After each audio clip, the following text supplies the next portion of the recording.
ये है दिल्ली क्राइम मोर्चा news network. नमस्कार, जय हिंद। आप देख रहे हैं दिल्ली क्राइम मोर्चा। राजधानी दिल्ली, इसके अलावा सोशल मीडिया पर और देश के तमाम हिस्सों में इन दिनों एक खबर बड़ी ज़बरदस्त वायरल हो रही है।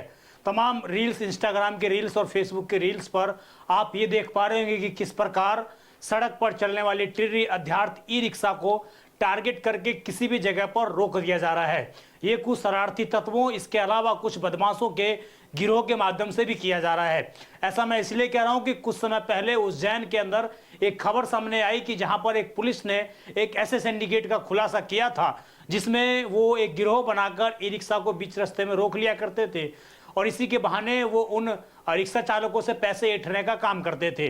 पुलिस ने बड़ी कार्रवाई की और उज्जैन में कई अपराधियों को गिरफ्तार किया, तो एक बड़े गिरोह का भांडाफोड़ किया था। इसके बाद यही बात राजधानी दिल्ली में होती हुई नजर आई कि राजधानी दिल्ली में भी लगातार दिल्ली के तमाम सड़कों पर ई रिक्शा जो है रुकते हुए नजर आ रहे हैं और अधिकतर देश के अन्य राज्यों में भी इसी तरह की बात सामने आई कि आखिरकार ई रिक्शा जो है, इसको टिर्री को कहीं पर भी किसी भी वक्त जो है कोई भी रोक कर वहां से फरार हो जा रहा है। एक छोटा सा वीडियो मैं दिखाता हूं जिसमें खुद एक किसी व्यक्ति ने जो है इसको ट्राई किया है।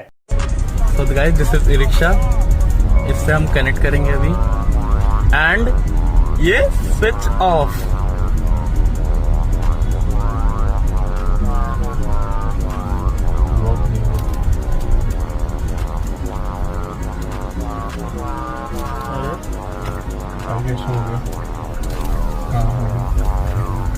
हो गया।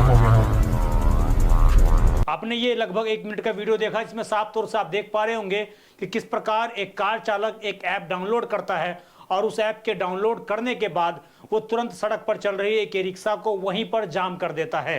आखिरकार ये पूरा सिस्टम कैसे हो रहा था, इस सिस्टम पर सरकार ने क्या कार्रवाई की है और इसके बाद आपके साथ अगर ऐसा कुछ होता है तो आप क्या कर सकते हैं और सरकार ने आपके लिए आखिरकार क्या कुछ बयानबाजियां दी है, ये तमाम जो चीजें हैं वो आज हम आपको इस खबर में बताने वाले हैं। तो सबसे पहले जो आप स्क्रीन पर ऐप का नाम देख रहे हैं BATBMS करके, ये वास्तव में एक चाइनीज ऐप है और ये एक कंपनी के द्वारा बनाया गया है, जिस कंपनी का ये कहना है कि हमने इसको इसलिए बनाया है इस ऐप को क्योंकि बैटरी की मैनेजमेंट को संभाला जा सके, बैटरी की वास्तविक लाइफ कितनी है, बैटरी कितनी चार्ज हुई है, बैटरी के लिए क्या क्या चीज़ें असुरक्षित हैं, क्या क्या सुरक्षित है, कैसे बैटरी को ज़्यादा दिन तक लाइफ एक्सटेंड करनी है, कैसे उसको तमाम सुविधाओं से लैस करना है। तो सबसे पहले अगर हम आपको जानकारी दें इस BATBMS ऐप के बारे में, तो ये एक चाइनीज़ कंपनी के द्वारा निर्माण की हुई ये ऐप है और इस ऐप के माध्यम से आपको मैं बता दूं, इसका जो BATBMS है, इसका पूर्ण मतलब है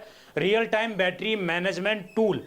इसे एक चाइनीज कंपनी जो है उसने सोलजेन ग्रेनजी टेक्नोलॉजी के जो कंपनी है उसने इस ऐप का निर्माण किया था और लगभग कई सालों से ये कंपनी जो है लिथियम बैटरी ऐसे जो EV वाहन होते हैं उनके लिए बनाती है, विशेषकर ई रिक्शा के लिए बैटरीज बनाती है ये कंपनी और उसी को मैनेज करने के लिए इस कंपनी ने जो है इस तरीके का ये ऐप बनाया था, इसका निर्माण किया था।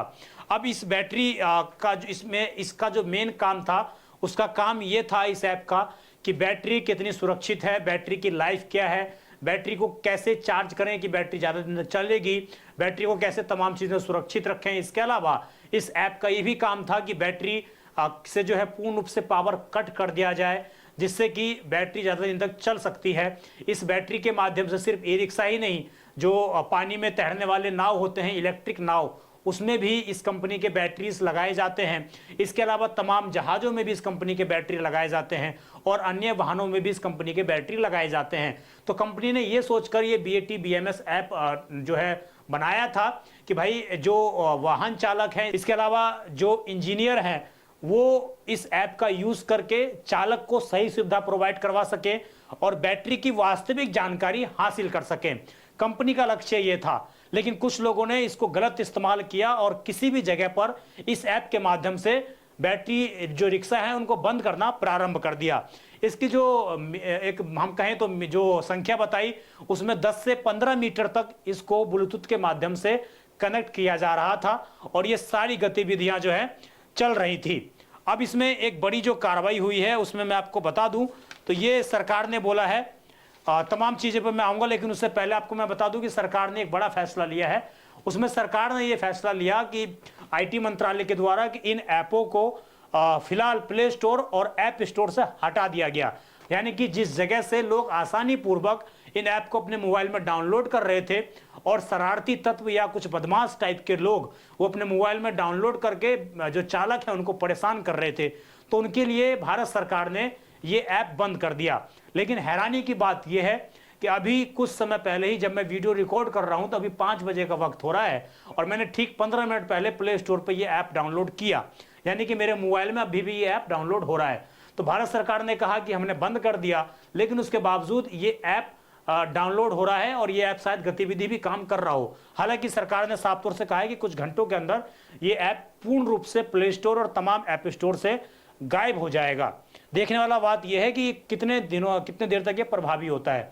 इस पर आप सुनिए कि आईटी के जो सेक्रेटरीट है आईटी मंत्रालय के, उन्होंने क्या कुछ बयान दिया। There are a couple of apps which came up to our notice yesterday, and both of them have been taken down from the app stores. Sir, how do you plan to stop these kind of apps? Because specifically from a particular country, these kind of apps have been. See, that is the point. Is that this is due care that the app stores have to exercise, and we will take it up with the app stores to see that possibly damaging apps do not come up. अब आपने उनका बयान सुन लिया, इसमें साफ तौर से उन्होंने बताया कि एक BAT BMS ऐप बंद हुआ है।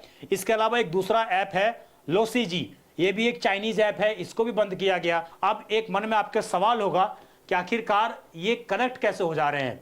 क्या इस कनेक्टर्स के माध्यम से जो EV वाहन है उनमें भी चूंकि बैटरी लगी रहती है, क्या उनको भी हैक किया जा सकता है? क्या उनको भी बंद किया जा सकता है? तो इसका जवाब है नहीं।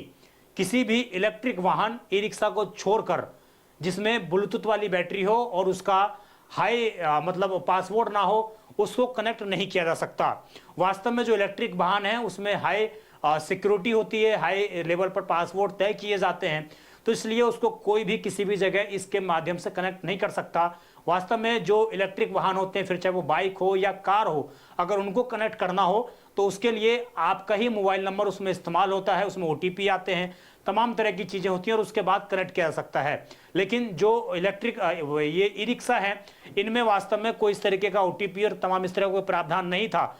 तो डायरेक्ट जो बैटरी बनाई जाती है लिथियम की बैटरी, उसमें जो ब्लूटूथ वाला सिस्टम है, उस ब्लूटूथ के माध्यम से ये कनेक्ट हो रहा था ये ऐप, और उसके बाद कनेक्ट होने के बाद ये किसी भी जगह पर जो है लोग इसको ऑन ऑफ कर देते थे और ई रिक्शा जो है वहाँ पर रुक जाते थे। ये इसमें पूरा सिस्टम जो है चल रहा था। इसकी वजह ये भी थी कि इसमें कोई पासवर्ड नहीं था, सुरक्षा के कोई इंतजाम नहीं थे, इसलिए इस तरह की गतिविधि जो है पिछले काफी दिनों से सामने आ रही थी। और मैंने साफ तौर से आपको कहा कि ये कारों में या बाइक्स में ये काम नहीं करता है, क्योंकि वहां पर हाई सिक्योरिटी लेयर होते हैं। इसके कारण उस जगह पर ये उस वाहन में इस तरह के काम नहीं कर सकते, तो आपको उसके लिए घबराने की भी आवश्यकता नहीं है। अब अगली बात, इसमें आपके मन में एक सवाल होगा, क्या देश के सभी ई रिक्शा या इलेक्ट्रिक वाहन इस ऐप के जरिए रोके जा सकते हैं? इसका जवाब मैंने वास्तव में आपको दे दिया कि नहीं रोके जा सकते। सिर्फ इलेक्ट्रिक जो ई रिक्शा है जिसमें ब्लूटूथ का सिस्टम है, जिस बैटरी में ब्लूटूथ लगा हुआ है, सिर्फ वही बैटरी जो है इस तरीके से जुड़ रहे थे और वो अब सरकार के बैन के बाद ना भी जुड़े, इस तरह भी हो सकता है। अगला सवाल वो हो सकता है कि कौन से ई रिक्शा इस ऐप से सुरक्षित हैं? ऐसा नहीं है कि सड़कों पर चलने वाले सारे ही ई रिक्शा जो है इसका शिकार हो रहे हैं। कई ई रिक्शा जो है इसका शिकार नहीं भी हो रहे हैं। उसकी वजह यह है कि इसमें कुछ जो पुरानी लेड एसिड बैटरियां हैं जिसमें ब्लूटूथ या डिजिटल मैनेजमेंट सिस्टम नहीं होता, वो कनेक्ट नहीं की जा सकते इन ऐपों के माध्यम से।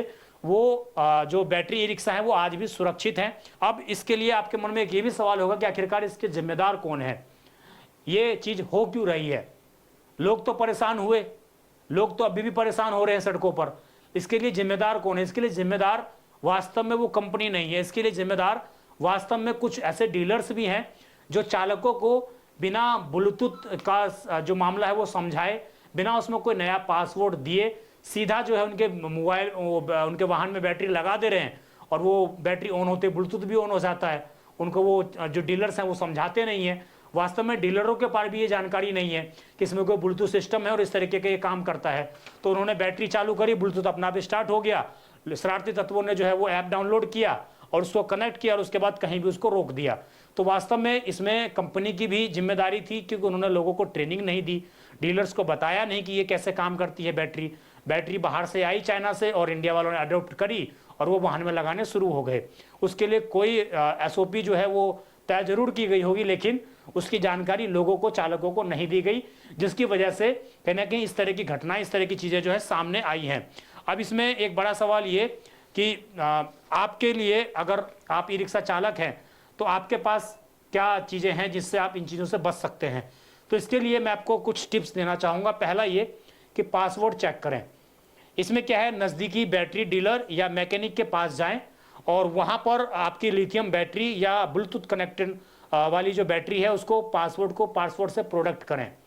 अगर आपकी बैटरी में ब्लूटूथ लगा हुआ है, डीलर को कहें कि भाई इसमें ऐप डाउनलोड करके और हमारा जो ये पासवर्ड है इसको चेंज कर दो और हमें वो पासवर्ड बता दो, जिससे अगर हमें कभी ज़रूरत पड़ती है भविष्य में बैटरी की जानकारी लेने के लिए तो हम अपने माध्यम से जो है उन चीज़ों को कर सकते हैं। फिलहाल में ये ऐप शायद काम ना करे, लेकिन अगर भविष्य में ये ऐप दोबारा बैन हटता है, सुधार के साथ आता है, तो आप डीलर के पास जाइए और अपना ब्लूटूथ सिस्टम या तो बंद करवा दीजिए अगर कोई इस तरीके की चीज़ें हैं, और अगर बंद नहीं करवा सकते तो अपना पासवर्ड एक स्ट्रॉन्ग बनाइए, जिससे कि कोई भी आपके ब्लूटूथ डिवाइस आपकी बैटरी को ना कनेक्ट कर सके और कहीं पर भी बंद ना कर पाए। अगली बात, इसमें डिफ़ॉल्ट पासवर्ड बदलें। अक्सर क्या होता है, हमारे देश में कोई मोबाइल का पासवर्ड भी रखता है तो उनके अंदर आदत होती है 1 2 3 4 या 000 इस तरीके के पासवर्ड कई बार रख लिए जाते हैं, जिस कारण जो है हैकरों के लिए और बदमाशों के लिए और इस तरीके के लफंगों के लिए जो है आसान हो जाता है किसी भी चीज़ का पासवर्ड हैक करने में। तो इसलिए अपने पासवर्ड को डिस्क्रिप्टेड से हटाकर एक डिफ़िकल्ट जो है पासवर्ड उसका जनरेट करिए। 1 2 3 4 की बजाय कुछ और रखिए, अपना मोबाइल नंबर, तमाम जो चीज़ें हैं जिस हिसाब से आप अपने पिन रखते हैं, पैन कार्ड या अपने ATM कार्ड के पिन रखते हैं, अपने UPI पिन रखते हैं, उस प्रकार का एक पासवर्ड जनरेट करिए और उससे अपनी बैटरी को सुरक्षित करिए। अगली बात, इसमें अचानक अगर बंद हो गई तो अब क्या हम कर सकते हैं, इसके लिए क्या सॉल्यूशन है हमारे पास। अब सरकार ने ऐप बंद कर दिया, लेकिन उसके बावजूद चीज़ें चल रही हैं, तो आपके पास क्या ऑप्शन है अगर अचानक अभी भी बंद हो रहे हैं। तो इसके लिए सबसे पहले बैटरी के मुख्य स्विच यानी कि MCB को ऑन ऑफ करेंगे दोबारा, तब ये जाकर आपका सिस्टम काम करने लग जाएगा। अगर मान लीजिए बीच रास्ते में कहीं आपकी किसी ने बैटरी रिक्शा को रोक दिया और रोकने के बाद पहले तो सबसे पहले आप उस रिक्शा को साइड में लगाइए, घबराने की आवश्यकता नहीं है। साइड में लगाने के बाद आप जो बैटरी की MCB होती है उसको पूरा बंद कर दीजिए और बंद करने के बाद उसको दोबारा चालू कर दीजिए। हो सकता है कि आपका सिस्टम जो है दोबारा से काम करने लग जाए। सिर्फ चाबी से ऑन ऑफ करने से शायद ये सिस्टम काम ना करे, जो अब तक देखा भी गया है कि सिस्टम मोबाइल जो वो चालक होते हैं वो सिर्फ गाड़ी पर बैठे बैठे जो है उसको चाबी को बंद चालू करते रहते हैं और उनका वो डिवाइस जो है, जो बैटरी है, वो चालू नहीं होती है। तो इसके लिए बैटरी की जो MCB है उसको बंद करें, उसके बाद शायद ये आपका सिस्टम काम कर पाएगा। अब मैं इन खबरों के बाद आपको एक चीज़ और स्पष्ट करना चाहता हूँ कि इस खबर का बताने का मतलब हमारा सिर्फ इतना था, आपको जानकारी देना, आपको परेशानियों में डालना हमारा कोई मकसद नहीं है। और अगर आप भी इस खबर के माध्यम से कुछ अपनी बात रखना चाहते हैं, अगर आपके साथ वास्तविक रूप में अभी भी ये परेशानी हो रही है, तो आप हमारे नंबर पर कॉन्टैक्ट कर सकते हैं, हमें जानकारी दे सकते हैं। तो फिलहाल ये खबर इसलिए थी कि सरकार ने इस ऐप को बैन कर दिया। जो 3 ऐप थे इनको बैन किया है, लेकिन अभी भी वो ऐप काम कर रहे हैं। लेकिन मैंने तमाम आपको पहलू भी बताया कि आखिरकार कैसे आप अपनी ई रिक्शा की बैटरी को सुरक्षित रख सकते हैं। इस खबर पर आपकी जो भी राय हो कमेंट जरूर करिएगा। आप देखते रहें दिल्ली क्राइम मोर्चा में विजय ठाकुर। धन्यवाद।